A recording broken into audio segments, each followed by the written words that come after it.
everyone, and welcome to another episode of the Board Game Mechanics. I'm Katie, and with me, as always, is... Hey, everybody, what's going on? It is Jason. We are back. A lot of stuff has finally come to an end for us. Our daughter's musical is over, and we were able to celebrate St. Patrick's Day and our wedding anniversary. So it's nice to finally have a breather and get back to kind of business as usual around here. Yeah, until cheerleading starts. Oh, I thought you were saying until the eclipse. Oh, no, I don't care about that. That's fine. I mean, I think it's a cool thing, and we are in the path of totality, which is pretty cool. So if any of you are really interested in the eclipse, come visit us. We'll play some games after that 4 minutes.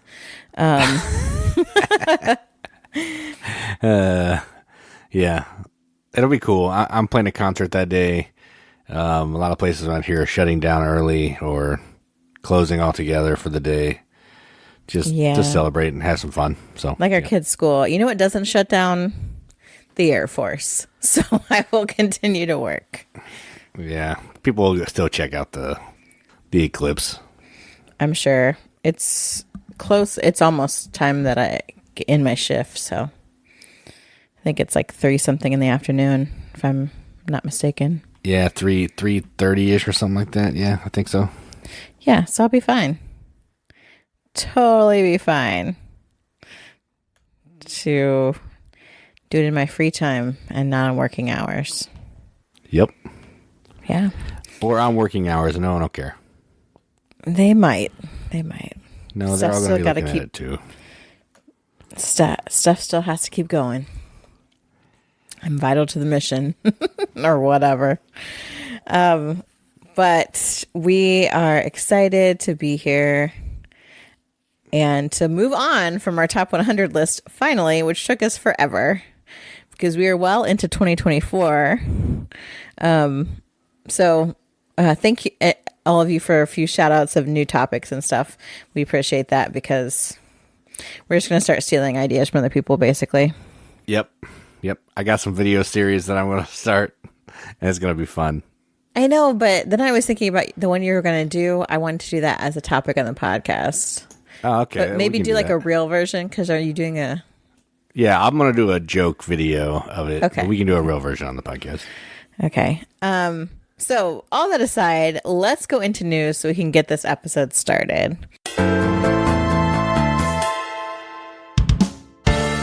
My first bit of news warrants mention because of the art. Well, it warrants mention for two reasons. The art, and plus, this is actually it has a theme that we were just discussing. And the game is called Fled, a gripping game of gutsy escape. And so you are thrown into jail. What happened? It's a Victorian prison. You were just trying to make ends meet during the Great Potato Famine in Ireland. And for your thievery, you were sent to Spike Island prison. So now you have to get out. So this is a game about escaping prison. You're laying a tile to develop the board on your turn as you're trying to escape. And then also you're playing other tiles for the resources that are on them, because you need certain resources to be able to trade to get out. Also, you know when the wardens are going to check in at certain locations, so you have to be in the right place for roll call at the right times, which I think makes a really cool little strategic part on that. It's not hey, let's just run out, but it's also how are we going to use our tiles? What kind of contraband and tools do we need to get out? And then also, am I going to be able to get to the place I need when I need to be there so that the wardens don't know that I'm trying to escape. But the artwork is by my boy, Clemens Franz. I mean, how could I not talk about a game illustrated by Clemens Franz? So this one, I think the theme is fun. It looks like these little printed on meeples. What I don't like is they have like one quick brief paragraph on how to play. But then to figure out more of the rules, you have to watch a video. All right. Rant started. I understand a lot of people don't like to read things. We live in a society of TLDR. Okay, if it's not a quick snippet, whatever, move on. I can watch a YouTube video on that, blah, blah, blah, blah. I get it. You don't have to give me the whole rule book.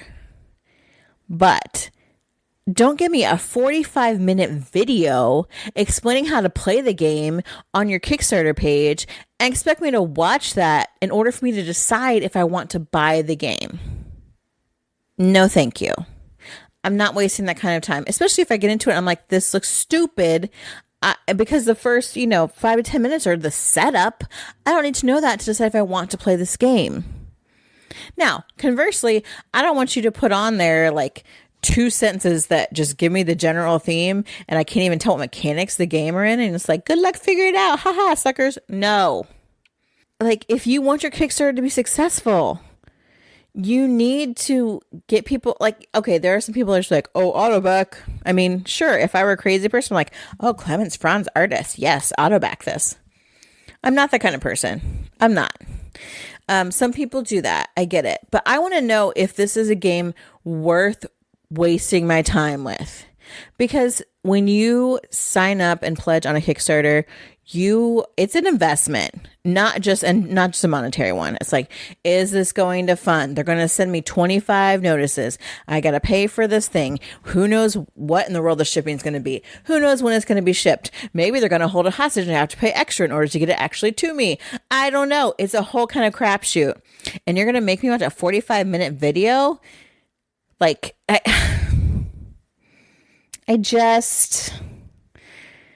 have all kinds of things that make me mad about crowdfunded things, like don't get me started on all like the 3D printing minis of busty babes. Like, what are you doing with those freak shows?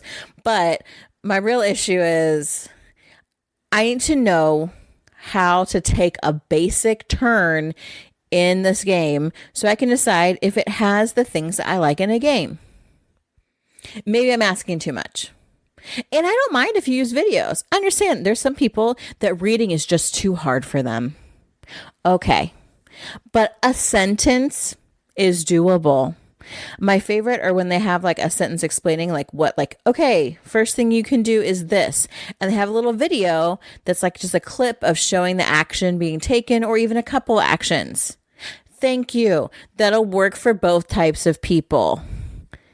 But I just, no, I'm annoyed by that trend. Like, oh, to see how this game works, watch this video. No, I don't want to watch that video. Okay, in rant, soapbox away. But this game looks good. Even though I don't have like a super ton on how it works, at least I can see what the basic mechanics are. So I appreciate that. So if you think this is a fun theme, like escaping a prison, not just like a regular prison, it's not like a max security, it's a Victorian prison with this little puzzly elements, tile laying, all those kind of things. And number 1, Clemens Franz art.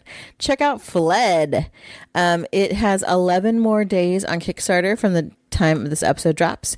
And the retail pledge is $40. So on par with most games these days. Yeah, I looked at this a little bit just because the prison and break theme was cool. And it's the same company that did Feudum. So how do you go from Feudum to this? So I was just curious. It doesn't seem like it's supposed to be super heavy or anything. So I don't know that it's super heavy except for the fact that, so the creator is a professor. He was a professor, now he's a game designer, and that designed, Feudum. And so I think that's really interesting, kind of having that, like, I feel like that background, that there's like some really interesting actual historical things put behind the theme of this, which I do enjoy. Yeah, I definitely want to try it, but I'm not it's not high on my list of things that I would like to play, but it does seem fun. Okay, the next thing I want to talk about is so cute, to be honest. And it's from our friends over at All Play, formerly known as BoardGameTables.com. Did I get that right? That is correct. And actually I was confused because the artwork is so adorable. It reminds me almost of some of the kids' table board games. In fact, Good job. 2 in a row. It was real hard. I had to think really hard about that one. Because of these cute little animals. And this is called Valley Glassworks. So in this one, there is a river that leads into a lake. I mean, imagine that, right?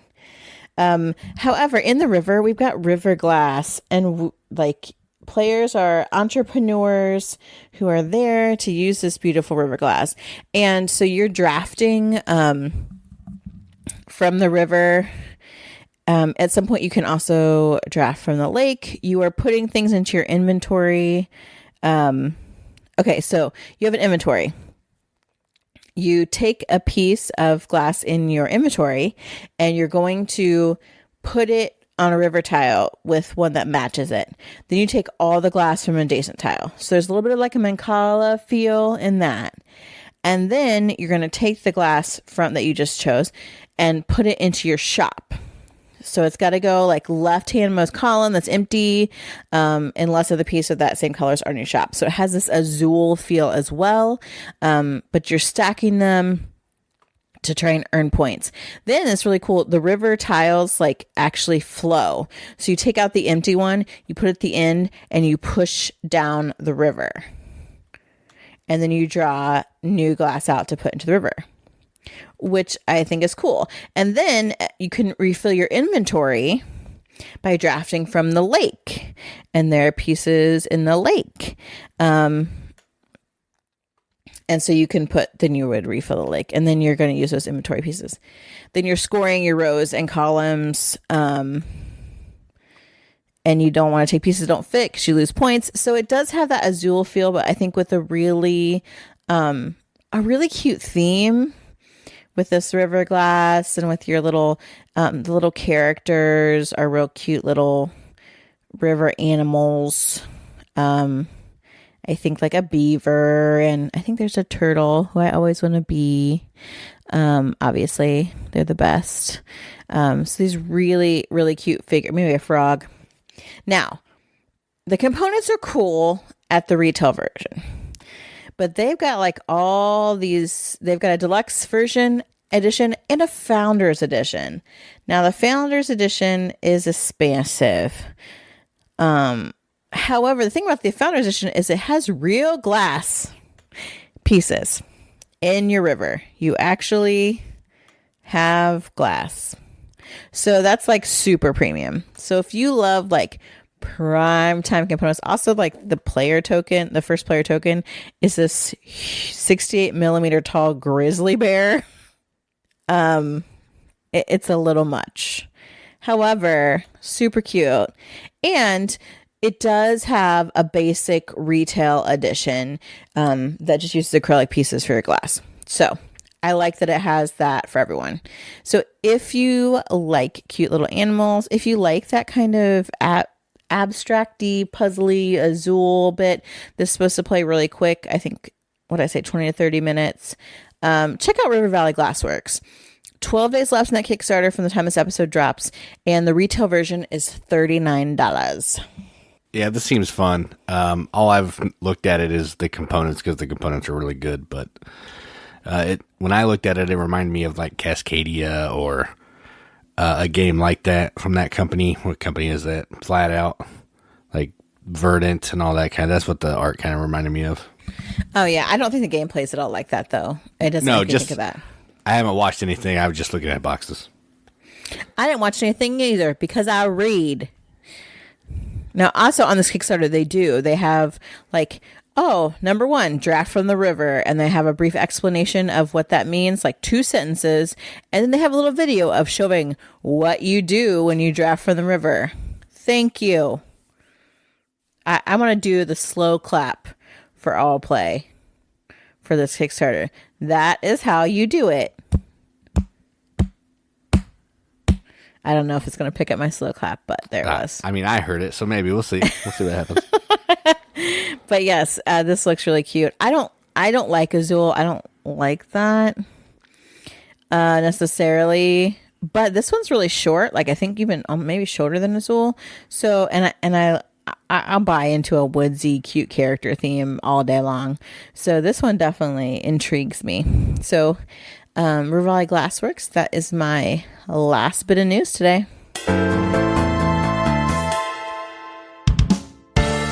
All right, so let's talk about some games that we played. And we have played some decent amount of games. So without further ado. I'm so proud of us. Yeah, I'm proud of us too. Good job, us. So the first game we're going to talk about is a game, Katie's first game that she's ever backed on Kickstarter. All by myself. And we played it. We played it with the kid. I did a video. You can check that out. It's called Let's Go to Japan. And this is a game from AEG. And it's about planning a trip to Japan. Specifically, Kyoto and Tokyo. I mean, there's an expansion where you can go different places, but those are the two big cities that you're going to visit. And you're spending, it's a drafting game. You're going to be getting cards from either Kyoto or Tokyo. And you're trying to plan a trip Monday through Saturday, 3 cards in each day. And you have to get bus tickets, train tickets. I keep saying bus. Train tickets if you're going to move between locations. So you're trying to manage where you want to go. Bus tickets effectively. You're trying to match icons on each of these days because certain days may want you to visit shrines or eat some food or all that kind of thing. And then you're just trying to score some points. You plan your whole trip. Basically, the whole game is planning. And then at the end, you score it and see how well you did. It's really cool. And every day is going to have I forget what it's called, but like the highlight of the day, which is like a goal or something that you're trying to accomplish. And it's fun. It's got, we have the deluxe version. It's got some amazing components. Looks fantastic. Killer art. It's just solid. So yeah, I really dig this. If you want to check it out, you can look at our video. But otherwise, listen to Katie, what she thinks about it. When Katie's going to back a game on Kickstarter, she's going by deluxe. That's faux show. Y'all know I care. I mean, Jason shared this really terrible video of my unboxing it, which poor planning. I was just so excited to get into it. And it did not disappoint.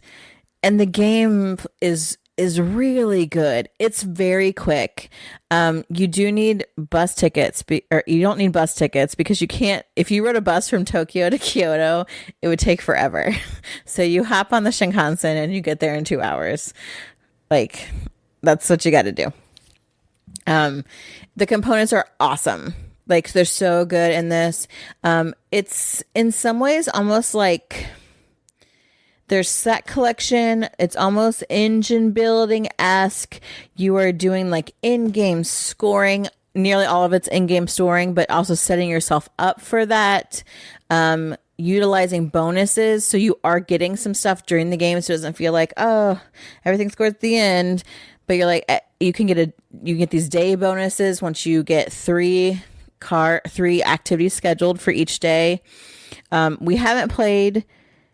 We played one little bit, a little mini expansion, Passports, that gave you player powers, which were really awesome. It reminded me of the Marco Polo player powers where like everyone, you're like, that is OP. That's OP, but they're not. Like they're all just really wicked good. And there's expansion that's like day trips where it adds like a little weekend. And then you can make day trips from from Kyoto and Tokyo, to Osaka, Nara, and those kind of places that are close to Tokyo and Kyoto. Obviously for me, this hit thematically so great because I just planned a trip to Japan and I went to both these places and I took a day trip, took a trip to Osaka. So seeing them again was really great. I've always loved Asian themed games anyway, but this one super hit home and made me think I can't wait to actually plan another real trip to Japan. But also teaching it to other people, I feel like it is not that complex. We played it one time with my cousins, and after they played it, they're like, okay, like I think I would do better next time. But it was really quick enough that it wasn't that difficult to just go ahead and play another round, which I like. I like that about this. Now, normally what I love AEG for is their small box games, and this is a little bit bigger. But dang, like I really loved this game. I was so happy. Like it did not disappoint me. It is the kind of game I like. There's again, it's fairly simple as far as what actions you do. Like it's all planned out on this board each turn. Like draw one card from each deck, pass one card, play one card. Like fairly simple, but deciding like, ooh, where am I going to play this? Do I want to play it? Do I want to instead take a walk and like gamble because I don't really like this card? Do I want to match this symbol or save it for later? What's going to be the highlight of the day, which is like a goal I'm getting for each day to try to fulfill, because there's big points in those for sure at the end. And then balancing the symbols you need to get that. Like, yes, this game is good. It's everything I wanted. Yeah, I'm so happy about it. Yeah. All right. So this is a good game. I don't know when it's officially coming out or if it is out. So yeah, I don't know any of that. But if you didn't back it on Kickstarter, you need to get a retail copy. I'm telling you. Correct. Yeah. Again, I don't know when it's coming out, but it'll come out. It's been pretty popular. So there you go. The next game that we played is from Pandasaurus, and it is, again, I think this one might have just come out, and it's called Courtisans. And this is a little card game. It's a little card game where you are trying to build influence in basically a tableau in front of you, a shared tableau at the queen's table. You're trying to influence positively or negatively the queen's table. And then you're going to be giving cards to other players to influence their tableau. So on your turn, you get 3 cards. Play one to you, play one to the queen's table, play one to somebody else.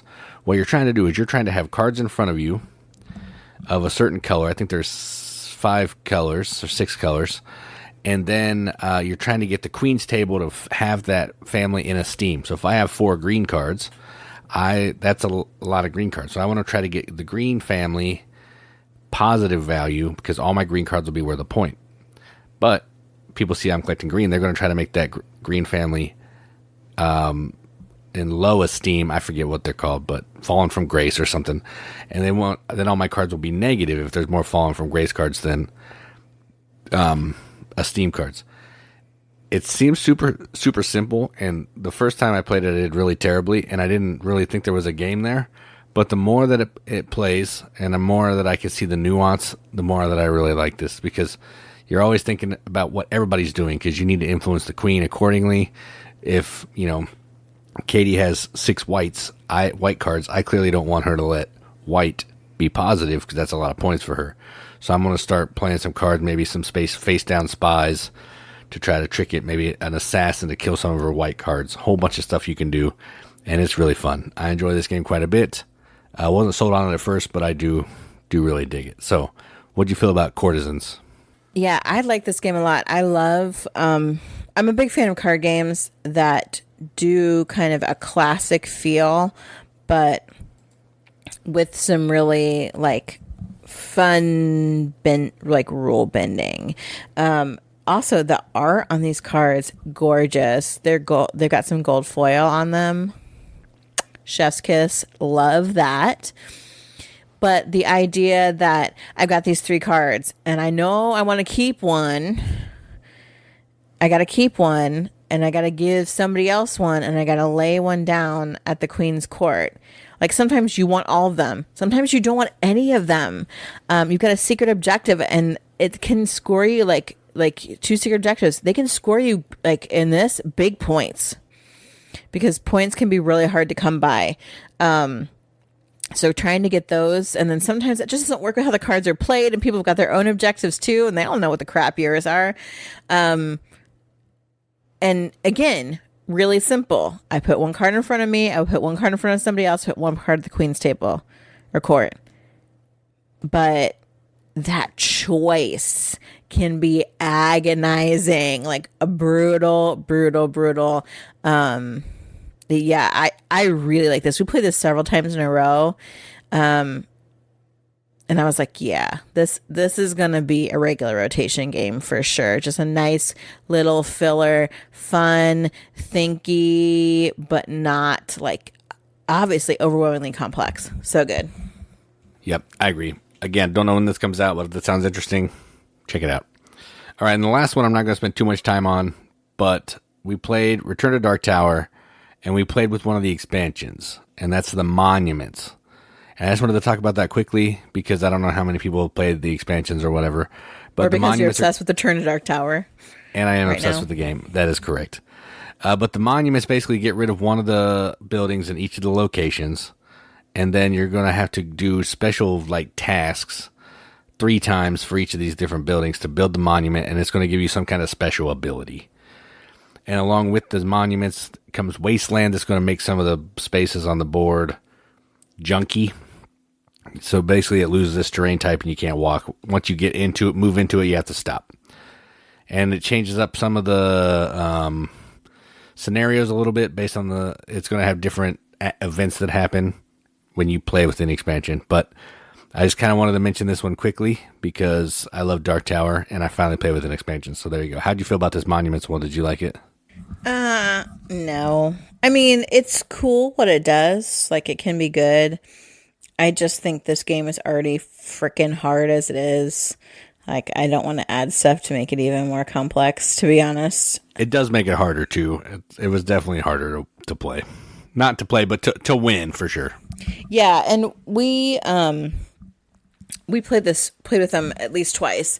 And the first time we chose like all new characters from this expansion because we're like, yeah, these are cool. They are cool, but I think you really need to be more strategic with what characters people pick when you have the monuments. Because some things are going to be super rare. Some things are just not going to work out for you. And like, you're like, oh, we didn't have anybody that really got warriors. We're like, well, crap. Yeah, that first game was a struggle. It was. We were definitely riding the struggle bus on that one. So if people play Return to Dark Tower a lot, and I don't think it's ever easy to win, but if you're like winning, at least 50% of the time, absolutely go for the monuments, try to make it a little bit tougher, try the more complex characters. But I'm just fine playing with regular. Yeah, regular is... There's still a ton of replayability there, and you're not going to get bored with it anytime soon. So, but since we played with an expansion, I wanted to talk about it, so there you go. So those are 3 games that we played. Now we'll move on and talk about something else. And we're back to our top 100. Oh, wait. No, we're finally done with that. I've just been saying it for so long. And next at our top 100, we still haven't finished our 100 outside the 100.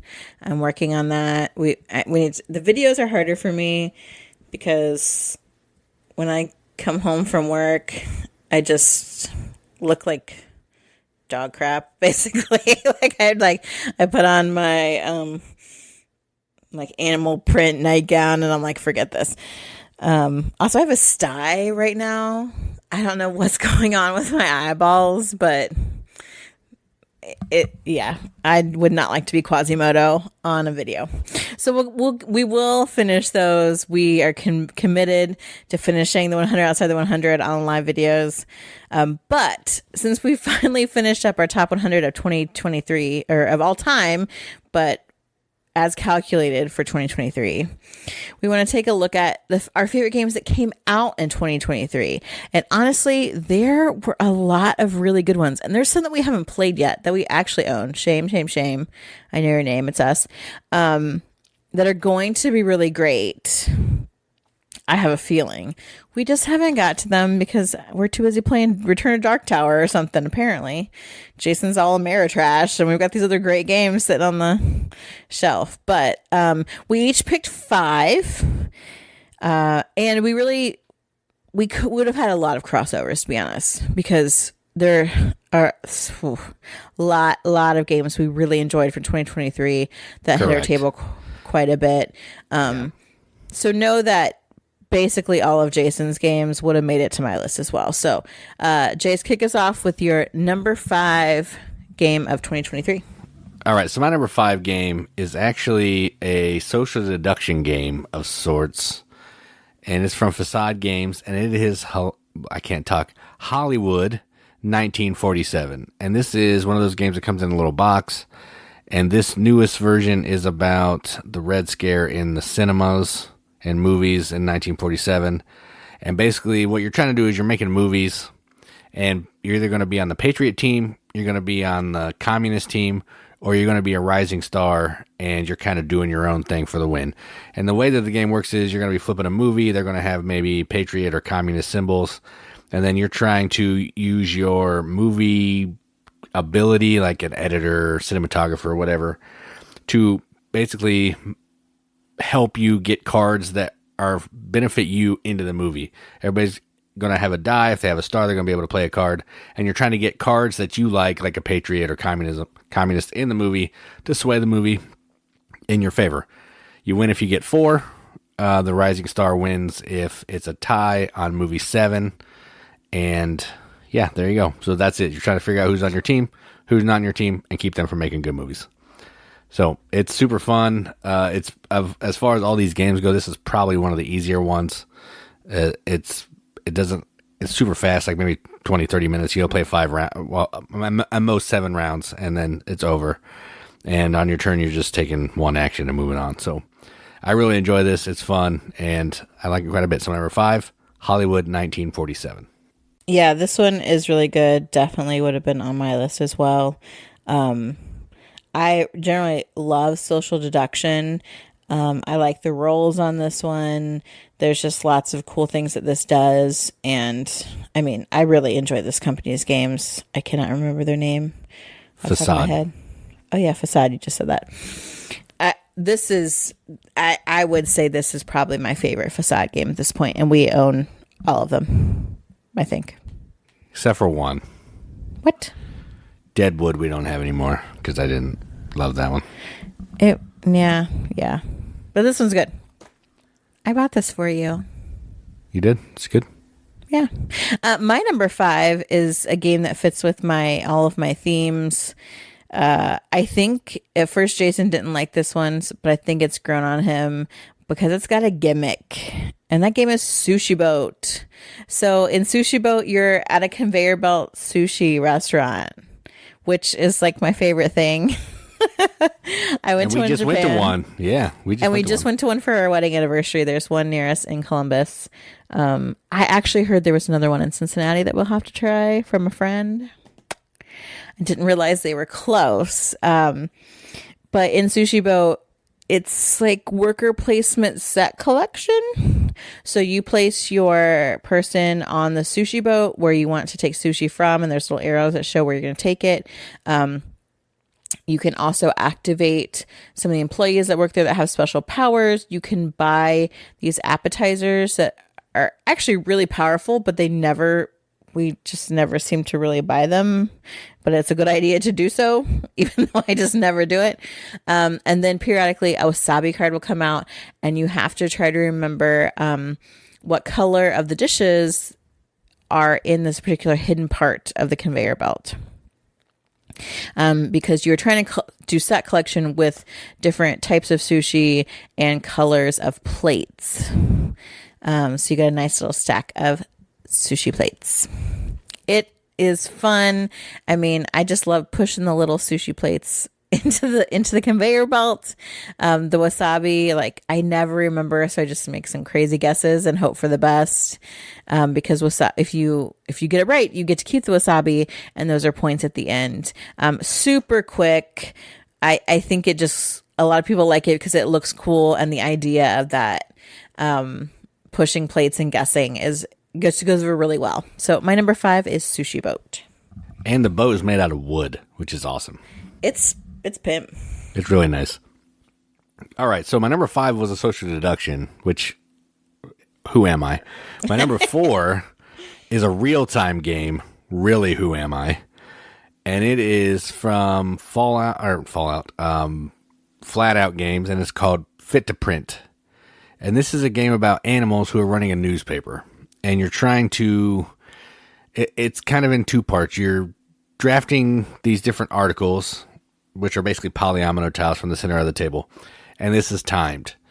You have to reach out, look at a tile. You can only use one hand. If you pick it up, you have to pick it up, put it above your table, look at it, and then if you want to keep it, you put it under the table. Otherwise, you put it back. And you're trying to basically plan out your newspaper by just looking at tiles before you can actually place anything. So you're trying to be, I guess you're just trying to be good at that puzzle without really placing it. And then once you get all your tiles, then you're going to be able to place. And there are some rules to placement. You can't put certain things next to certain things. You can't go outside the boundary like a normal newspaper. And then you're just trying to score points. That's it. And I think you play over 2 or 3 rounds or something like that. I haven't played it for a minute, so I forget. But it has cool artwork. It has cool player powers. And it was just way more fun than I thought it was going to be. Our friend Brandon brought it over. I was like, oh, man, real time, that's lame. But then I played it, and I was really into it. So, yeah, my number 4, fit to print. Yeah, Jason played this with some other people first, and he said, you're going to hate this. And I was like, oh, really? And then I played it, and I really liked it, actually. It is polyominoes, which I stink at, and I'm bad. Like, I will never win this game. I just won't. It's over 3 days because you have Friday, Saturday, Sunday edition paper. Oh, yeah, that's true. That's true. Yeah. But I think the concept is cool. It's kind of like, I'm just going to draw these tiles and we'll see what happens. That's basically how I play every time. So in some ways it's freeing, but I'm trying to like match up some symbols and things to get bonuses as well, if you have too many tiles left over, you lose points too. So yeah, that's bad. Yeah, so I stink, super stink of this game, but it's still fun to play, which I think is a testament to a good game. And I think that the components are cool for just such a little game. Yeah, because this is an all play game, right?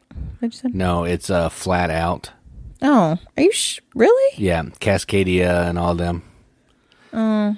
Yeah, because Brandon and Josie back all those. So I know, that's true. Yeah. So we don't actually own this game? No, this is Brandon's. Oh, that's sad. My number 4, I don't know who makes it. I don't know who designs it or anything. It's Plaid Hat. Oh. This is a Plaid Hat game that Jason likes, which there are not many of those. There are exactly 3. But actually, we don't know what Jason likes anymore because he's completely lost his mind. That's true. And there's playing story games. I heard next week he's going to start like DMing an RPG, whatever. Let's not go that far yet. I'm waiting for the day. My number 4 is Hickory Dickory. This game. So number 1, I guess, are all my games gimmicky games? No. Well, we love gimmicky games. Well, I do. I love gimmicky games. You do, but all mine are gimmicky. It's kind of like that rhyme, that hickory dickory dock, the mouse ran up the clock. So you have a clock. There are clock hands, and they're like physical freaking clock hands because you are putting meeple mice on them, and you got different mice. You got like a little fatty mouse, and you got like a little jumpy mouse, and you got like a little smarty mouse. And so each of the mice that you have, they are your workers. They each have different abilities. So there are spaces around the clock. You are collecting, like buttons and marbles and things, to like do contract fulfillment. But you have to do it by stopping at these different places around the clock. And your mice can come on and jump off at different times, but they're only used once per hour. It's just, again, like I put my mouse on or take my mouse off. Like that's really it. I take these tiles or I don't. Like the different spaces have different things that you can do at each one, if you get off or not. It's adorable. It's very tactile, but again, fairly simple gameplay, but really, like difficult decisions. Like, okay, how do I know I need these tiles, but how do I get them from this place and with which mouse, and does that mouse have room to carry them? Because you also have to consider that too. And your mice can trade with their items with each other if they're at the same space. So trying to get that to happen is also like really key. Like, production quality is great. Art quality is great. I just love the mechanics of this game. It is super, super good. So my number 4, Hickory Dickory. Yeah, speaking of that list that we said we were going to do, this one could probably be on there for sure. Oh, yeah, a real version. Yeah, the hidden gems thing. Yeah, people do not talk about this game. Yeah. And I realize it came out in the last year, so maybe they don't know about it, but I don't know. It's good. Plaid Hat has that issue. Like, they have a ton of games that if it's not Forgotten Waters or like Dead of Winter, no one seems to care. I don't get it. This one is good. It is really good. It is really good. My number 3 is also really good, and it is from Kids Table Board Games, and it is called Maple Valley. And this is kind of the spiritual successor to Creature Comforts, basically in theme only, I think. But this is a game where you have little woodland creatures and you're moving around the forest and the rivers trying to basically collect different resources to turn them in to recruit new friends and build different things. Like, you may need to make some soup or build a chair or make some socks or something. I don't know. We haven't played it that much, so I don't really know what's in there. But you're just trying to collect goods to spend them to get other things. It's all done through cards. All the cards are going to tell you how you can move and maybe give you some kind of bonus action. There's like maybe, I don't know, 6 or 7 actions on the board. We have a couple little expansions as well that jazz it up. But it's really fun. It's a cool puzzle. It's actually a lot harder than it seems, trying to get those resources that you need, getting the characters that you need. You don't have a lot of time to do that, so trying to figure out how to do that, therein lies the challenge. So I really enjoy this. Kids Table Board Games knocks it out of the park, and this one's no exception. So my number 3, Maple Valley. Yeah, I'd like to play this one again because it was much more difficult than Creature Comforts, but not necessarily in a bad way. I just didn't know what to expect. And we haven't played it enough for me to really get a good feel on it. My number 3, I was super excited about. This is from Paverson. Yeah? Huh? Yeah, good job. Look at me go. I know, because I visited their booth a lot at Origins, and they eventually knew me by name, which is disturbing.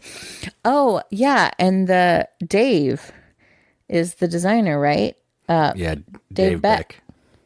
Look at me. 2 for 2. Dave, I know you're not going to listen to this podcast, but the fact that I remembered you and the company, I mean, you made an impression, bro. And that's true with this game, which is Distilled. And I can't wait for the other one that he's working on to come out. But that's a whole other podcast. Distilled, you are running a distillery. It comes with so many different characters. We have everything for it because I was kind of really into it. And just was like, Jason, fork over the money, man. I want this game. And it did not disappoint. So you run this distillery, you have to get ingredients, shopping for ingredients. You're maintaining your actual distillery, physically, as far as, where you get your water, sometimes where things are, different other kinds of equipment, employees that can help make your distillery run better, different kinds of ingredients, and learning recipes. So you learn recipes to make different kinds of spirits, and then mixing those, getting bottles to bottle your liquor and get it distributed. You're selling it, making money off that to go back into your distillery.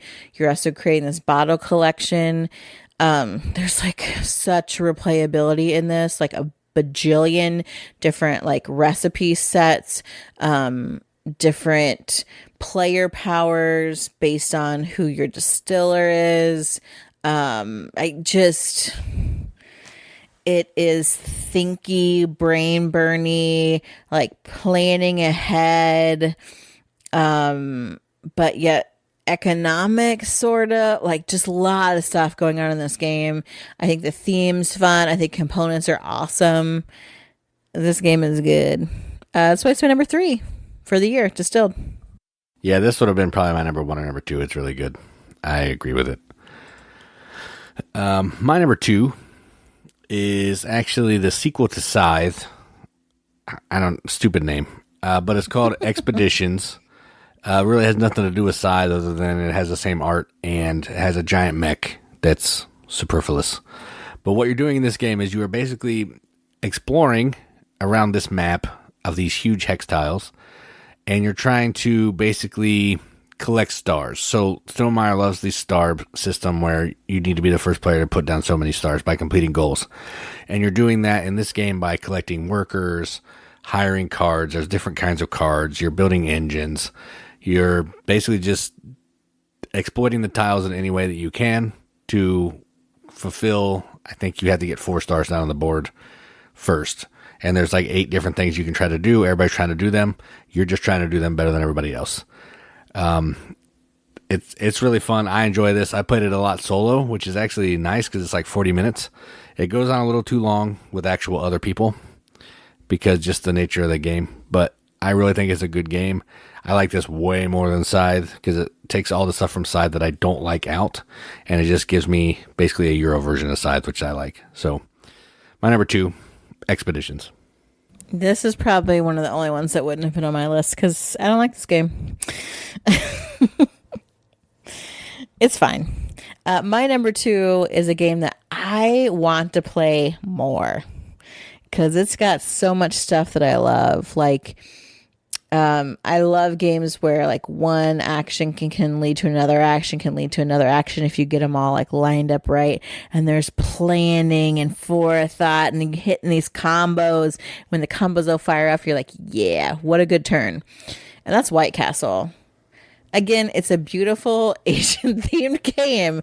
The White Castle is Himeji Castle in Japan, which I did not see. But it looks a lot like Osaka Castle because both are large white castles. I think Himeji is prettier, but White Castle, you've got these dice that you are choosing that you're then placing to take actions, and you don't get many actions. And it's got like these gimmicky bridges where the dice go on. If you get the dice off the low end, you actually get to fire off. I don't remember what they're called. Lanterns. Lanterns? Really? That's what they're called? Yeah. Lantern bonus. Yeah. Huh. These lantern bonuses, sure. And also take a turn. So there's something real strategic about how do I do that? But you also need higher numbers to go to like these really great spaces. So like buffing up your lantern bonuses can really work out well for you. Or you can go the route where you take dice off the other end of the bridge that are higher numbers and use them to take these really powerful actions and then try to combo them with other things as you're placing stuff out on your board. It's so good. It's like a tech tree, but it's not tech, but it functions like that. Yeah, it's like an engine builder with technology track. Yeah, kind of. Because like the more you clear off, you get access to more things, and you got more powerful actions and bonuses and things. And pulling the different types of workers off and putting them on the board is what's going to score you buku points. It just plays to all the things I flip and love. It was so close to being my number 1. If I had played it more, it probably would be, and I expect to see it pretty high in my top 100 next year. So my number 2 is White Castle. Yeah, and this is one of those games where from turn 1, it's just hitting you in the face with bonuses, which is pretty awesome. But yet you have like 5 turns or something. Yeah, you have over the course of the entire game, you have 9 turns, which is crazy. But yeah. All right, so my number 1 is actually a game we played quite a bit. It has Vincent Dutrait art. And Katie got me this one too, and it is called After Us, and this is from Pandasaurus, I think. Yes. And this is a game it's a deck building game of sorts. Deck building hand managed card line management game about what happens when humans are gone and the apes are taking over the world. So like Planet of the Apes theme is kind of where we are. The theme is completely arbitrary. Yeah, it's irrelevant. They're just colored decks with some ape pictures. I mean, it's irrelevant. But what you're doing is you're drawing 4 cards and you're putting these cards next to each other. They have little like icons with these little boxes on them. And you're trying to match up boxes to enclose the stuff in the boxes, and it's sometimes going to take 2 cards to do that.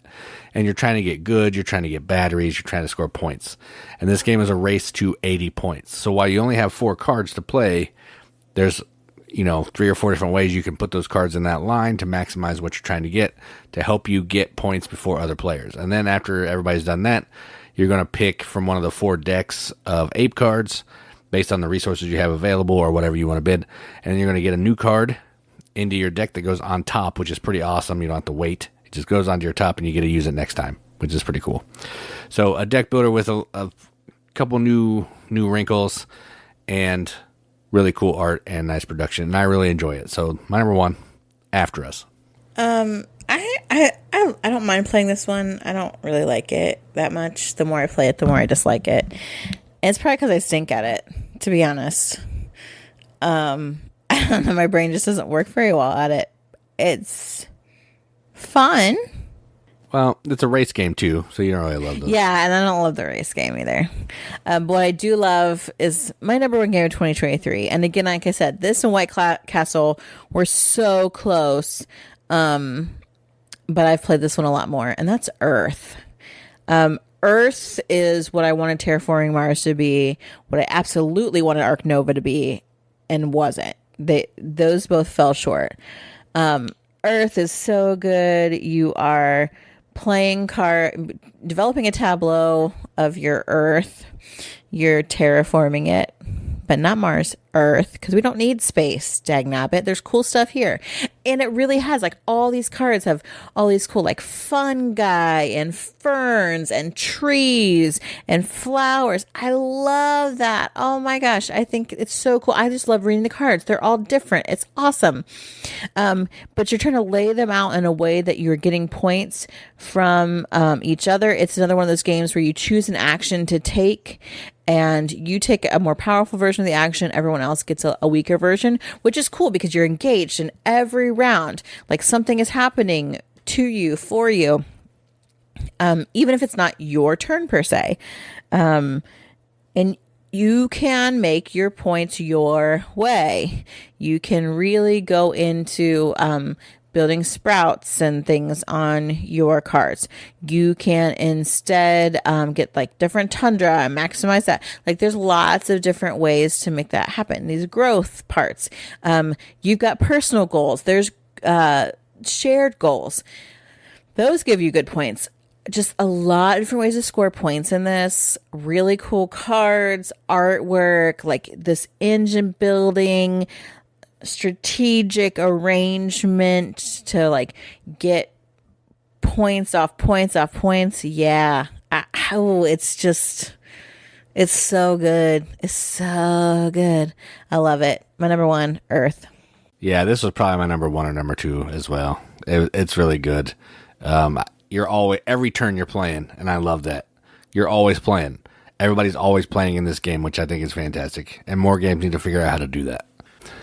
All right, so we do have some honorable mentions. Not many. We have 4.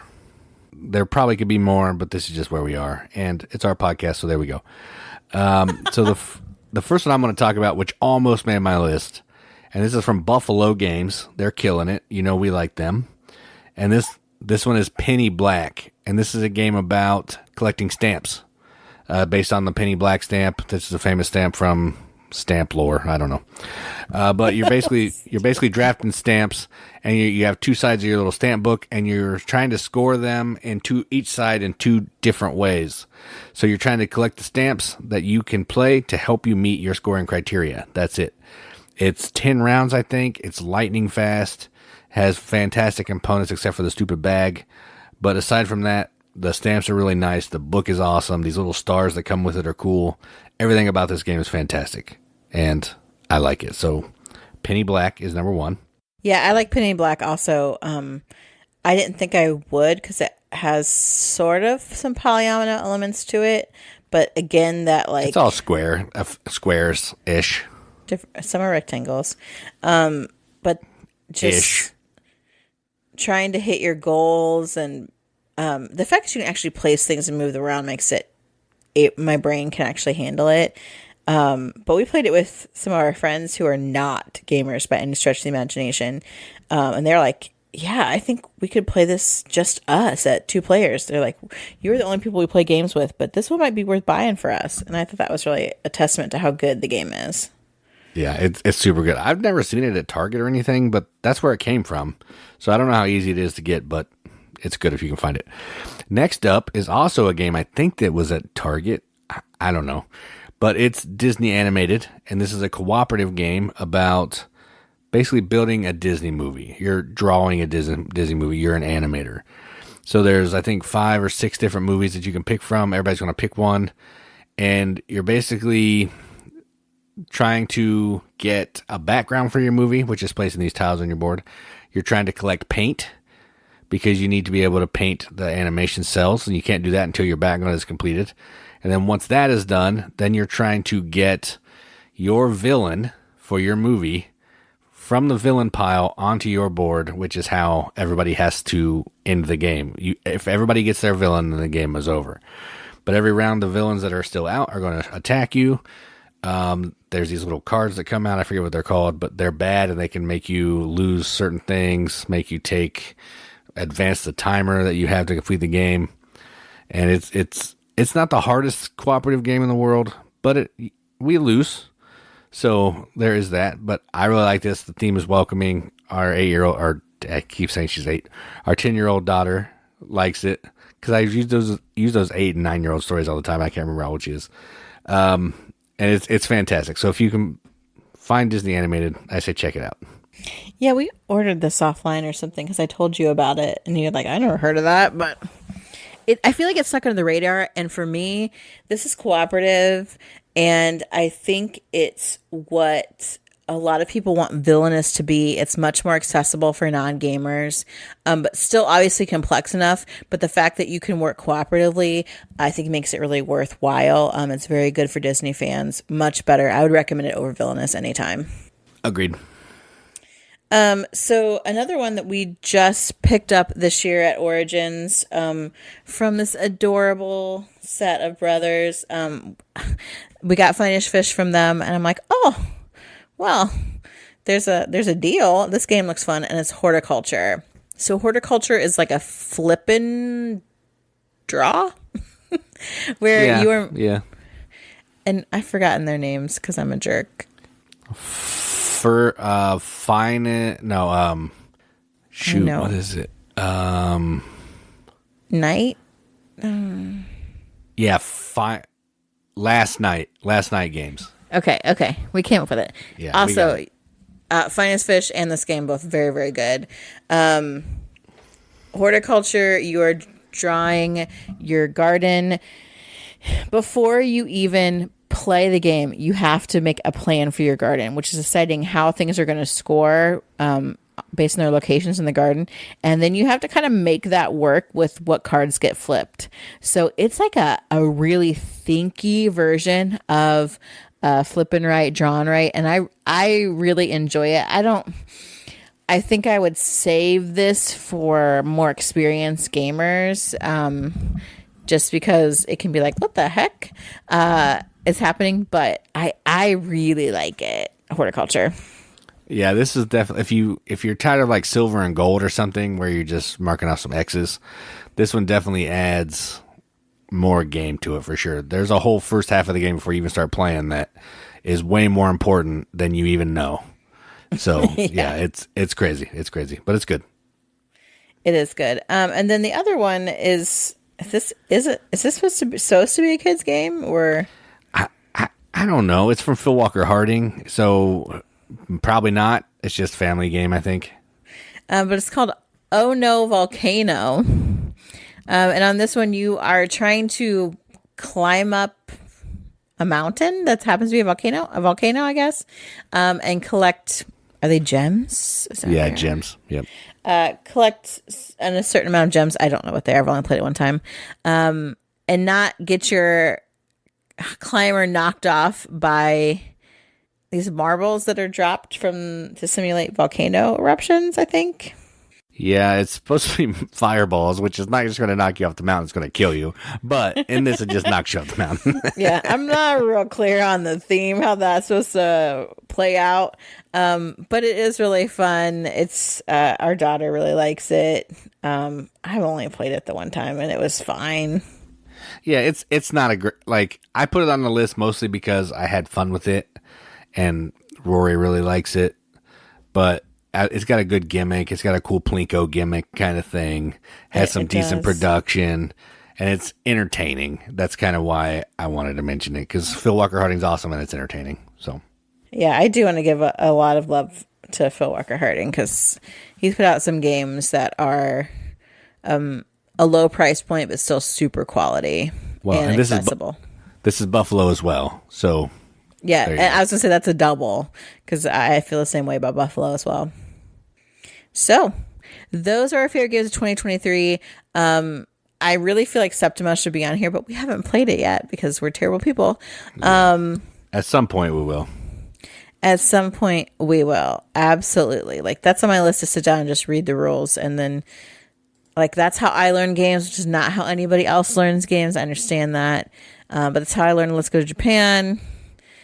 And I was able to teach it. So I'll probably try it with Septima, which I have a vague idea. We played like a shortened round of it, so I have a vague idea of how to play it. But we definitely, like, I need time and attention to play that one. But what about you? What are your favorite games of 2023? I honestly didn't know what came out in 2023, so Jason had to send me a list because I'm like, I don't know. Games just appear, and I don't know if they're old or new or what. So if you really liked something that came out in 2023 and we should try, I should actually, hear about, please tell us. Visit any of our socials. Send us a message. We've got a Discord chat. Is that what that's called? Yeah. Yeah, we do have Discord. It's not very active, but we do have one. No, but it's just nice to pop in every now and again. Send a little hey. People tell us what they're playing or if they picked something up, which I think is super great. Again, this podcast is just pretty okay. We're really just here to talk about games in like a really welcoming, inclusive, non-turdy place.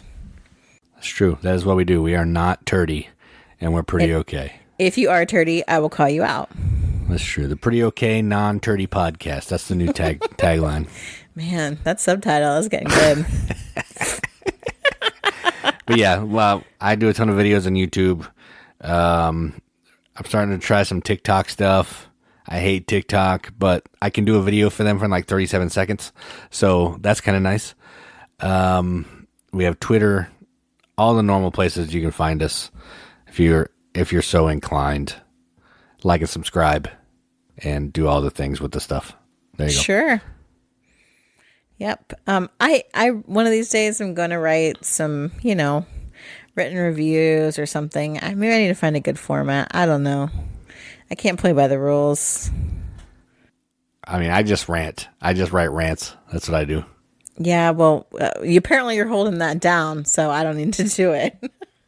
Yeah, some of them get a little controversial, but that's fine. Oh, gosh. I'm not here for controversial. But what I am here for is to go to bed because it's getting late here. But it's so good to be back to our sort of normal. So I've been Katie. And I'm Jason. Keep gaming, everybody. Keep gaming.